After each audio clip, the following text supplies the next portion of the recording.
So hello guys, तो हमारी इस सीरीज में इंपॉर्टेंट करंट अफेयर्स का हम रिवीजन कर रहे हैं। तो चलिए स्टार्ट करते हैं फिर आज का वीडियो। देखो, इस प्रश्न में आपसे पूछ रहे हैं अभी हाल ही में देश के पहले चीफ इंफॉर्मेशन कमिश्नर यानी कि मुख्य सूचना आयुक्त कौन बने, तो आंसर होगा हीरालाल सामरिया। तो हीरालाल सामरिया का नाम याद रखना है, ये हमारे नए मुख्य सूचना आयुक्त बन गए हैं। किनका स्थान लिया पूछोगे तो यशवर्धन कुमार सिन्हा का। और अगर आपसे पूछे कभी कि देश के पहले चीफ इंफॉर्मेशन कमिश्नर कौन रहे थे, तो वजाहत हबीबुल्ला रहे थे 2005 से 2010 तक। और अब याद रखना है, हीरालाल सामरिया, इनको केंद्रीय सूचना आयोग में मुख्य सूचना आयुक्त के रूप में नियुक्त किया। इनके अलावा दो सूचना आयुक्त भी बने हैं, जिनके नाम है श्रीमती आनंदी रामलिंगम और विनोद कुमार तिवारी।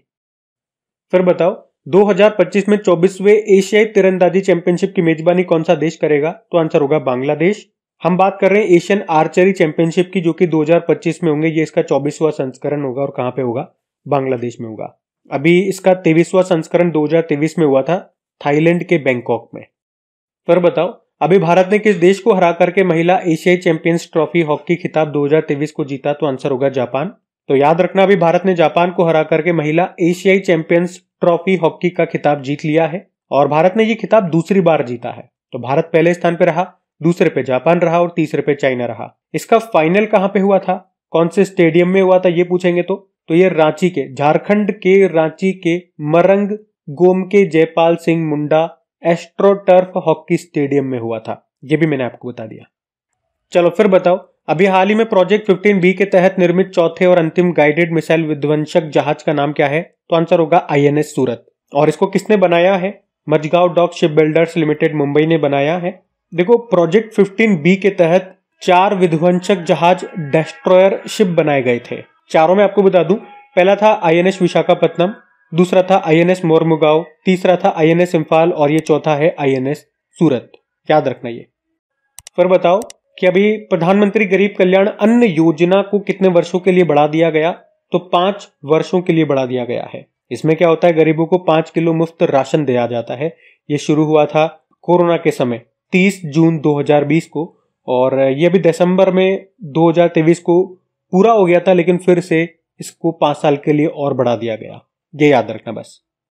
फिर आपसे पूछ रहे हैं, भारतीय जूनियर पुरुष हॉकी टीम ने अभी 11वें सुल्तान जोहर कप में कौन सा पदक जीता, तो आंसर होगा ब्रोंज मेडल जीता।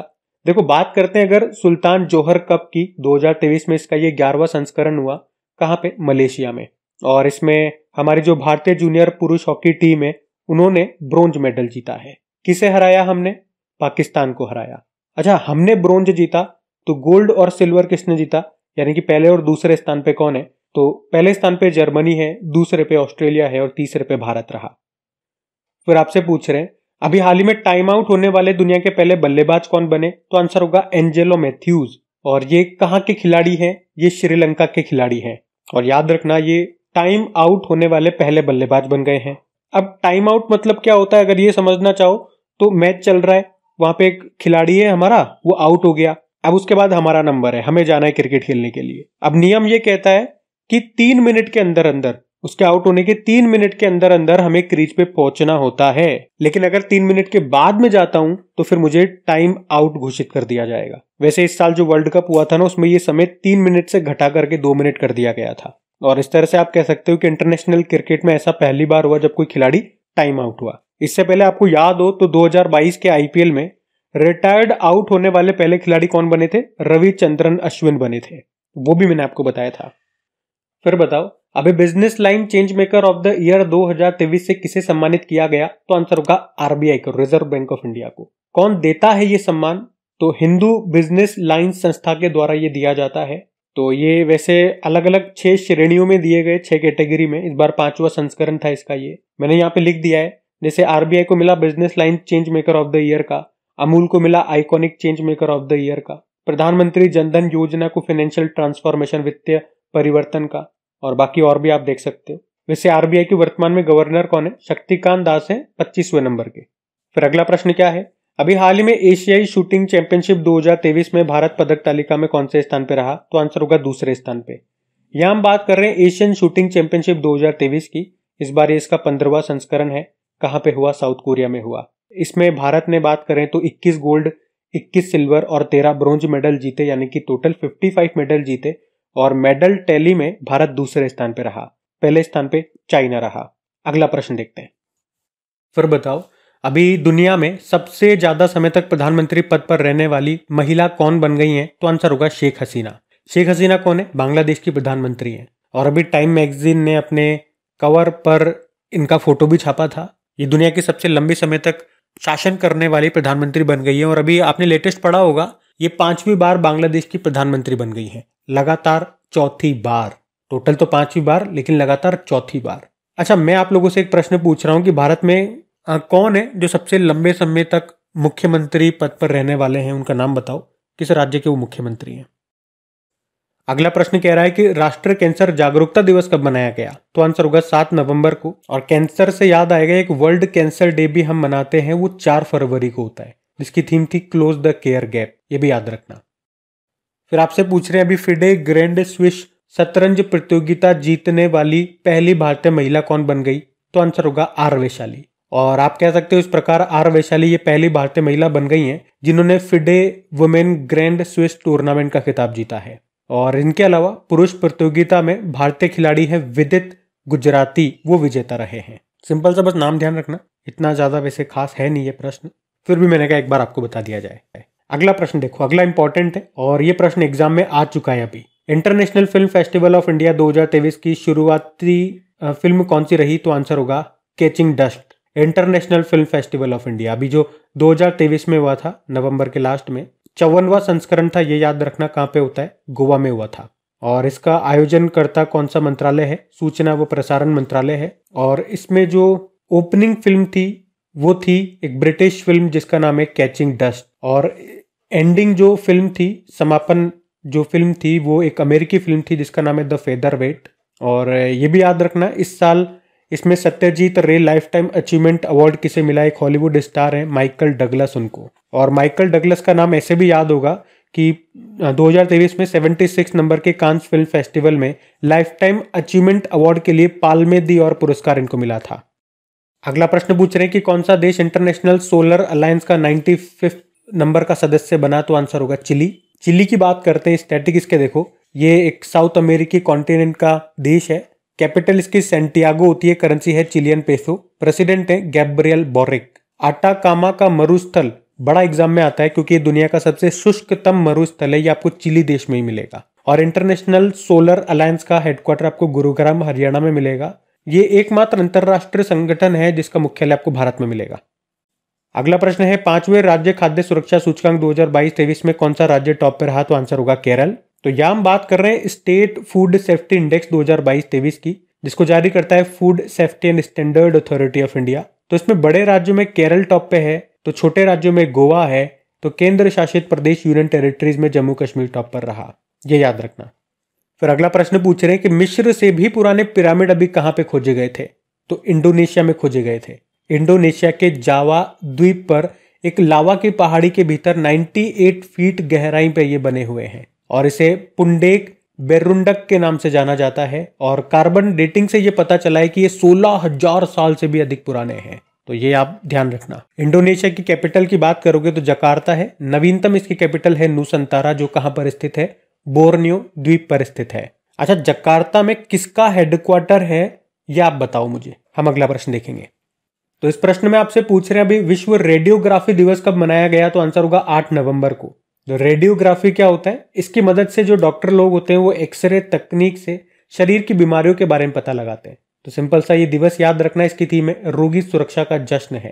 पहली बार इस दिन को 2012 में मनाया गया था। और रेडियो से भी एक दिवस आपको कहीं ना कहीं याद आ ही रहा होगा, एक वर्ल्ड रेडियो डे भी होता है, 13 फरवरी को मनाते हैं। वैसे 13 फरवरी को हम नेशनल वुमेन्स डे भी मनाते हैं, ये भी याद रखना। फिर अगला प्रश्न है अभी भारत के महासर्वेक्षक यानी कि सर्वेयर जनरल ऑफ इंडिया कौन बने हैं? हितेश कुमार एस मकवाना बने हैं। ये भी इंपॉर्टेंट नाम है। अच्छा, महासर्वेक्षक क्या है ये? तो भारतीय सर्वेक्षण विभाग के प्रमुख होता है ये, जो भारत सरकार के विज्ञान और प्रौद्योगिकी मंत्रालय के अंतर्गत एक विभाग है। बाकी देखो इंपॉर्टेंट रहेंगे ऑप्शंस भी, जैसे कि Raghu Srinivasan border road organisation के नए हेड बने, KN Shanth Kumar press trust of India board के अध्यक्ष बने थे, और रजनीश कुमार जो कि पहले SBI state bank of India के अध्यक्ष हुआ करते थे, लेकिन अभी ये मास्टर कार्ड इंडिया के चेयरमैन बन गए हैं। अगला प्रश्न है अभी किसने सैयद मुश्ताक अली ट्रॉफी 2023 का खिताब जीता? तो आंसर होगा पंजाब ने। तो सैयद मुश्ताक अली ट्रॉफी 2023 की हम बात कर रहे हैं। इस ट्रॉफी का संबंध किससे, पहले तो ये पता होना चाहिए किस खेल से इसका संबंध है। तो ये क्रिकेट की ट्रॉफी है। इस बार इसका 16वां संस्करण हुआ जिसको पंजाब ने जीता। किसको हराया था? बड़ौदा टीम को हराया था। और पंजाब ने पहली बार ये ट्रॉफी जीती है, तो इंपॉर्टेंट हो गया ये। और इसका फाइनल कहां पे खेला गया? पंजाब के मोहाली के PCA स्टेडियम में। याद रखना, ये इंपॉर्टेंट क्वेश्चन रहेगा आपके लिए। बाकी अगला प्रश्न है कि अभी दूसरे वर्ल्ड लोकल प्रोडक्शन फोरम का आयोजन ये कहां पे किया गया? तो नीदरलैंड में किया गया। मतलब ये इसका दूसरा संस्करण था वर्ल्ड लोकल प्रोडक्शन फोरम का। जो नीदरलैंड की कैपिटल हैग में इसका आयोजन हुआ। और यहाँ पे भारत को रिप्रेजेंट किया हमारे रसायन व उर्वरक राज्य मंत्री भगवंत खुबा ने। इसका आयोजन किसने किया? वर्ल्ड हेल्थ ऑर्गेनाइजेशन ने। अब ये इसका दूसरा संस्करण है, तो पहला कहां पे हुआ था? 2021 में हुआ था। उसका आयोजन कहीं भी नहीं हुआ था, एक्चुअली वो वर्चुअली हुआ था, क्योंकि कोरोना का पीरियड चल रहा था। सब अपनी अपनी कंप्यूटर की स्क्रीन के आगे बैठ गए और ये वर्चुअली आयोजित हुआ था। तो अगला प्रश्न क्या पूछ रहा है फिर? अभी जातिगत आर्थिक सर्वेक्षण जारी करने वाला देश का पहला राज्य कौन सा बन गया? तो आंसर होगा बिहार। अच्छा, इसी के साथ मैं आपको बता दूं, अभी बिहार में जातिगत आधारित जनगणना रिपोर्ट भी जारी की गई थी और ऐसा करने वाला भी ये पहला राज्य बना था। वन लाइनर प्रश्न है, सीधा सा याद रखना। अब अगला प्रश्न देखो, CBI के संयुक्त निदेशक कौन बने? प्रवीण मधुकर बन गए। वैसे CBI डायरेक्टर कौन है? प्रवीण सूद है। दोनों का नाम प्रवीण है, कंफ्यूज मत हो जाना। CBI मतलब सेंट्रल ब्यूरो ऑफ इन्वेस्टिगेशन, स्थापना होती है 1963 में, नई दिल्ली में मुख्यालय है। बाकी ऑप्शन आप जानते ही होंगे। अमोल मजूमदार अभी वुमेन्स क्रिकेट टीम के मुख्य कोच बने थे। सारंग देव की बात करें तो वर्ल्ड हेल्थ ऑर्गेनाइजेशन ने TB सलाहकार समूह में शामिल किया था। और राकेश पाल ये भारतीय तटरक्षक बल के अभी डायरेक्टर जनरल बने थे, इंडियन कोस्ट गार्ड फोर्स। अगला प्रश्न क्या है? अभी किस मंत्रालय ने महिलाओं के लिए पानी के लिए महिलाएं नाम से एक अभियान शुरू किया था? तो आवास व शहरी कार्य मंत्रालय। मतलब इस अभियान का उद्देश्य क्या था? मोटा मोटा आपको बताऊं तो वाटर ट्रीटमेंट के बारे में महिलाओं को जानकारी प्रदान करना और वाटर मैनेजमेंट के लिए महिलाओं को जागरूक करना। और वैसे आवास व शहरी कार्य मंत्रालय के मंत्री हैं हरदीप सिंह पुरी। अगला प्रश्न देखते हैं। अगला प्रश्न पूछ रहे, अभी QS एशिया यूनिवर्सिटी रैंकिंग 2024 में कौन सी यूनिवर्सिटी टॉप पे थी? तो आंसर होगा पेकिंग यूनिवर्सिटी, और ये चाइना की है। इसमें दूसरे पे हांगकांग थी, हांगकांग यूनिवर्सिटी, और तीसरे पे सिंगापुर की नेशनल यूनिवर्सिटी थी। और इस लिस्ट में वैसे 148 भारतीय यूनिवर्सिटीज को शामिल किया गया और टॉप 100 में मात्र 7 भारतीय यूनिवर्सिटीज हैं। उनमें भी IIT बॉम्बे सबसे ऊपर है और इस लिस्ट में IIT बॉम्बे 40वें स्थान पे था और फिर उसके बाद IIT दिल्ली रहा 46 पे। तो दो ध्यान रख लो बस, वर्ल्ड में टॉप पर देखोगे तो चाइना की पेकिंग यूनिवर्सिटी और भारत में टॉप पर देखोगे तो IIT बॉम्बे। फिर आपसे क्या पूछ रहे हैं, अभी association of mutual funds in India के नए CEO बने वेंकट नागेश्वर चसलानी। फिर अगला प्रश्न क्या है, अभी शांति और विकास के लिए विश्व विज्ञान दिवस 2023 आपने मनाया कब? 10 नवंबर को। एक राष्ट्र विज्ञान दिवस भी होता है, नेशनल साइंस डे, वो हम 28 फरवरी को मनाते हैं, वो ध्यान रखना। फिर अगला प्रश्न क्या है, नेशनल लीगल सर्विस डे, राष्ट्रीय कानूनी सेवा दिवस, ये हमने 9 नवंबर को मनाया। और इस बार मैं आपको बता दूं 9 नवंबर को वर्ल्ड यूजेबिलिटी डे, विश्व उपयोगिता दिवस भी मनाया था, जो कि नवंबर के दूसरे गुरुवार को मनाया जाता है। और ये थीम थी सहयोग और सहयोग, कोलैबोरेशन एंड कोऑपरेशन। फिर अगला प्रश्न क्या है, और ये आया ना जबरदस्त प्रश्न, अब बड़ा इंपॉर्टेंट है प्रश्न, छपेगा ये कि 37वें नंबर के नेशनल गेम्स में पहले स्थान पे कौन रहा? तो पहले स्थान पे महाराष्ट्र रहा। चलो थोड़ा सा इसके बारे में पॉइंट टू पॉइंट जानते हैं। बात कर रहे हैं नेशनल गेम्स 2023 की, 37वें नंबर का एडिशन था। कहां पे हुआ? गोवा में हुआ। गोवा में पहली बार हुआ ये। मैस्कोट क्या था? शुभंकर मोगा था। टॉप पे आपने कहा महाराष्ट्र है। मेडल की बात करें तो 80 गोल्ड, 69 सिल्वर और 79 ब्रोंज, यानी कि 228 मेडल जीते इन्होंने। पहली बार किसी ने 200 के ऊपर मेडल जीते इसमें। अच्छा, एक प्रश्न और याद रखना, जो राष्ट्रीय खेलों में टॉप पे होता है ना, उसे एक ट्रॉफी दी जाती है। उस ट्रॉफी को क्या कहते हैं? राजा भालिंद्र सिंह ट्रॉफी। तो अब याद रखना, कभी ट्रॉफी का नाम न्यूज में आया आपके कहीं एग्जाम में आए तो ध्यान रखना कहाँ पे और कब दी जाती है। तो पहले स्थान पे महाराष्ट्र रहा, दूसरे पे सर्विसेज है और तीसरे पे हरियाणा रहा। और इस बार अगर आपसे पूछे कि इस बार के नेशनल गेम्स में कौन कौन से खेलों को शामिल किया गया था, वैसे अब ये प्रश्न आपसे पूछा नहीं जाएगा। पूछा क्या जा सकता है, एक तो ये मैंने आपको बताया इतना, ये पूछेंगे, या ये पूछेंगे कि अभी जो 2024 में नेशनल गेम्स है वो कहाँ पे होंगे। तो याद रखना वो उत्तराखंड में होंगे। ये देखो हमारी करंट अफेयर्स की रिवीजन वाली क्लास है। इसमें क्या कर रहा हूँ, वैसे आप देख रहे हैं जो इंपॉर्टेंट क्वेश्चन है वही मैं आपके सामने रख रहा हूँ। और जो थोड़े कम इंपॉर्टेंट भी मुझे लगते हैं ना, तो उन पे मैं ज़्यादा टाइम स्पेंड नहीं करता हूँ। क्वेश्चन बताता हूँ, आंसर बताता हूँ, मैंने कहा इतना ही वन लाइनर ध्यान रख लेना और कोई ज़्यादा देखने वाली बात नहीं है। लेकिन जो मुझे लगता है अरे भाई ये तो खतरनाक है, ये छपने वाला प्रश्न है, तो वहाँ मैं थोड़ा सा समय देता हूँ, पॉइंट टू पॉइंट जो जानने वाली बातें वो आपको फिर से रिकॉल कराता हूँ। तो इसीलिए ये क्लास आपको पसंद भी आती है, क्योंकि इसमें एक एक समय आपका बहुत बेहतरीन तरीके से इस्तेमाल किया जाता है। आपके समय का पूरा सदुपयोग होता है यहाँ पे। बस एक रिक्वेस्ट मेरी रहती है कि वीडियो को सपोर्ट जरूर करा करें आप लोग, ताकि इसको कंटिन्यू रखने में हमें भी मजा आए, हम भी उत्साहित होकर के, मैं भी उत्साहित होकर के वीडियो को, कंटेंट को तैयार करूं, मेहनत करूं। और जब किसी काम को खुश होकर के किया जाता है ना, तो उस काम में काम नजर आता है। तो बस वीडियो को आप लाइक कर देना और दोस्तों के साथ में या स्टडी ग्रुप में शेयर जरूर करना। इतना सा काम आप कर दो, बाकी सारा काम मेरा है। पूरा दिन लगाता हूं मैं आपके लिए, मेहनत करता हूं, वीडियो को तैयार करता हूं, तो मेरे पूरे दिन भर की मेहनत बराबर आपके 2 मिनट, वो 2 मिनट ले रहा हूं मैं आपके। उस 2 मिनट में वीडियो को लाइक करना है और दोस्तों के साथ शेयर करना है, बस। फिर आपके बल्ले बल्ले मैंने करी है। जैसे कि अगला प्रश्न देखो, क्या पूछ रहा है अगला प्रश्न? प्रलय बैलिस्टिक मिसाइल का सफल परीक्षण किया गया। पूछ रहा है किस प्रकार की मिसाइल है? सतह से सतह में वार करने वाली मिसाइल है। पूछे कहां पे किया गया, तो उड़ीसा तट के पास अब्दुल कलाम द्वीप से इसका सफल परीक्षण किया गया। ये सतह से सतह, सरफेस टू सरफेस पर मार करने वाली कम दूरी की बैलिस्टिक मिसाइल है। प्रलय इसका नाम है। रेंज है 300 से 500 किलोमीटर की। निर्माण किया डीआरडीओ ने। अगला प्रश्न क्या है? अभी कृषि समाचार निगरानी के लिए लॉन्च किया गया भारत का पहला एआई समाधान, एआई सॉल्यूशन का नाम क्या है? तो कृषि 24x7। तो याद रखना ये भारत का पहला एआई सॉल्यूशन है जो कृषि समाचार निगरानी के लिए लॉन्च किया गया है। नाम है कृषि 24x7। किसने बनाया इसे? कृषि व किसान कल्याण विभाग ने। मतलब ये एआई क्या करने वाला है? ये एग्रीकल्चर से संबंधित सारी इंपॉर्टेंट न्यूज किसानों को देगा, जैसे कि इस भूमि के लिए कौन सी फसल उगानी सही रहेगी, इसमें क्या कमी है, इसमें क्या फायदा है, ये सब कुछ बताएगा। किसानों के लिए कृषि की मॉनिटरिंग भी ये कर सकता है, तो नाम याद रखना।